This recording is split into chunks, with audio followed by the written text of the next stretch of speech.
दोस्तों, आज की कहानी एक ऐसी जगह से शुरू होती है जहां वक्त रुक चुका है और भूतकाल आज भी सांसों के साथ चल रहा है। पुरानी हवेली, अंधेरे रास्ते और उनमें छुपा हुआ एक ऐसा साया जो कभी दिखाई नहीं देता, सिर्फ महसूस होता है। पिछले कुछ हफ्तों से लोग एक नई film haunted 3D ghost of the past के बारे में बात कर रहे हैं और कहते हैं उसकी कहानी सिर्फ कल्पना नहीं बल्कि उन सच्ची घटनाओं से प्रेरित है जो आज भी कुछ बंद दरवाजे के पीछे जिंदा है। आज की कहानी भी उसी अंधेरे सच का एक हिस्सा है। तो रेडी हो जाइए, क्योंकि अब हम चलने वाले हैं तीसरे दरवाजे के पीछे। इस कहानी के दो किरदार हैं।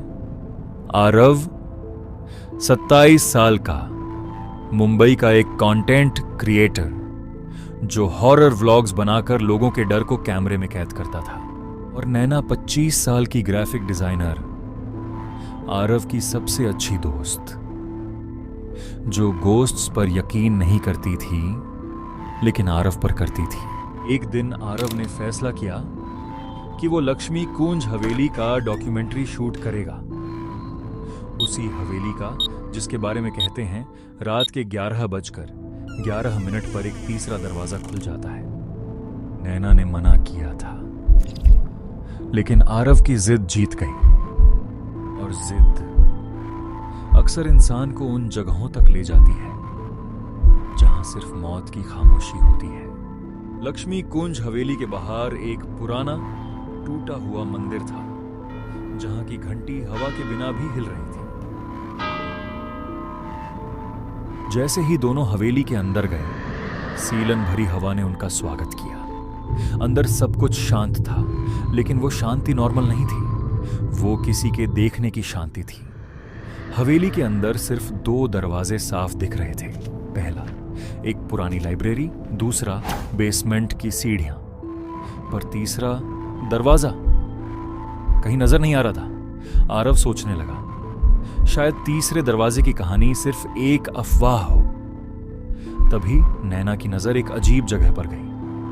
एक पतला सा वुडन फ्रेम, जैसे किसी ने प्लास्टर के नीचे कुछ छुपाने की कोशिश की हो। घड़ी धीरे धीरे 11:11 की तरफ बढ़ रही थी। पूरी हवेली बिल्कुल चुप थी, और जैसे ही घड़ी ने 11:11 स्ट्राइक किया, बिना हवा बिना आवाज चर्र, वो दरवाजा अपने आप खुल गया। अंदर सिर्फ काला अंधेरा था, इतना गहरा जैसे रोशनी वहां जाकर मर जाती हो। नैना का डर अब आंसुओं में बदल रहा था, लेकिन आरव जैसे किसी और ही दुनिया में चला गया हो, जैसे उस दरवाजे के अंदर से कोई उसे बुला रहा हो। उस कमरे के बीच में एक पुरानी रॉकिंग चेयर थी जो बिना किसी के हिलाए आगे पीछे हो रही थी। चेयर के पीछे एक बड़ा साया था। कैमरे के नाइट विजन में धीरे धीरे एक औरत की आउटलाइन उभरने लगी।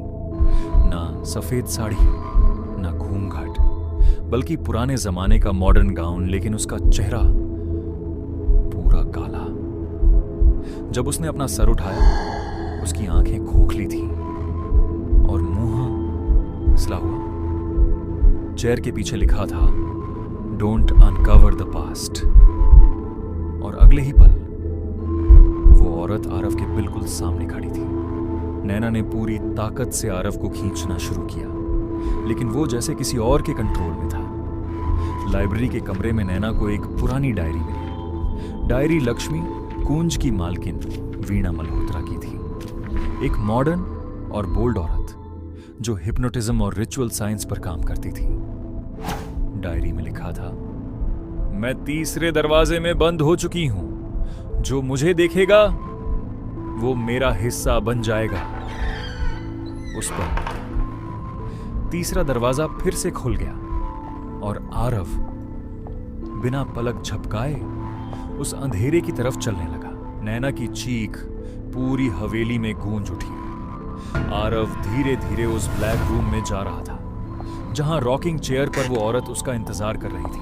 नैना ने उसका हाथ पकड़ा, लेकिन एक आदर्श ताकत ने उसे पीछे फेंक दिया, और फिर धड़ाम, दरवाजा जोर से बंद हो गया। आरव अंदर रह गया। सुबह तक नैना हवेली में ही बैठी रही, टूटी हुई, खाली, बेसमेंट से एक हल्की सी आवाज रिकॉर्ड हुई, आरव की आवाज, डोंट अनकवर द पास्ट वरना तुम भी अंदर आ जाओगी।